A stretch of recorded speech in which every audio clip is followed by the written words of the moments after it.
এখন কথা হচ্ছে, যদি ধরে নেই যে আমাদের হায়াত 7 বছর, আপনার আমার বয়স থেকে কিন্তু 30, 40, 50 বছর অলরেডি চলে গেছে।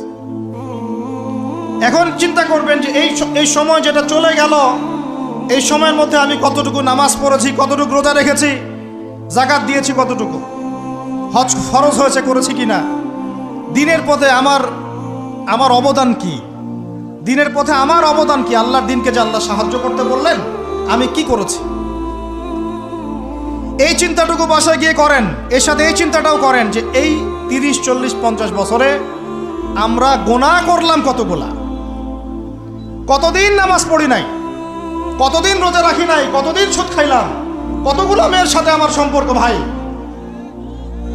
কতগুলো ছেলের সাথে আমি টাঙ্কিবাজি করি, দেবর ভাবি, এখন দেবর ভাবি, তারপর শালিদুল্লাহ ভাই, পরকিয়া কত কি চলতেছে।